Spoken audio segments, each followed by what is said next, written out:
How to withdraw USDT from Binance to bank account. Hello everyone, welcome back to the channel, and in this video I'm going to show you how you will be able to withdraw USDT from your Binance account to your bank account. So first of all, just open your Binance account, and after that just simply log into your account. And once you're logged in into your account, just click on the wallet section from the top right hand side of the screen, and from there just go to the overview section. Just simply tap on the first option, and over here under the estimated balance section, you will be able to see the balance in the account that you have.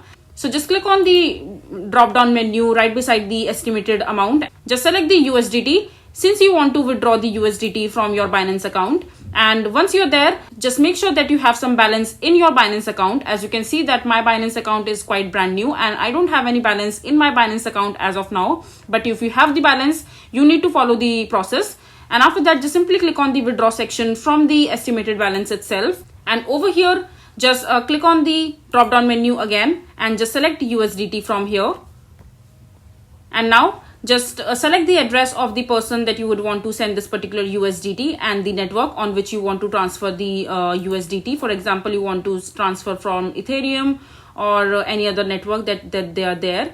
But since you want to transfer to the bank account, just make sure that the person that you are transferring this particular USDT to, make sure that they will send you back the money in your bank account. So after that, just simply enter the details like the address and other details. And once you're done entering the details, and after that, just simply click on continue. And on the next page, just follow the on-screen instructions in order to complete your withdrawal process, and your withdrawal will be completed. So this is basically how you will be able to withdraw USDT from Binance to your bank account. I hope you find this video to be helpful. So that is it for this video. If you find this video to be helpful, make sure to hit that like button and don't forget to subscribe to our channel for more such informative videos, and I'll see you the next time.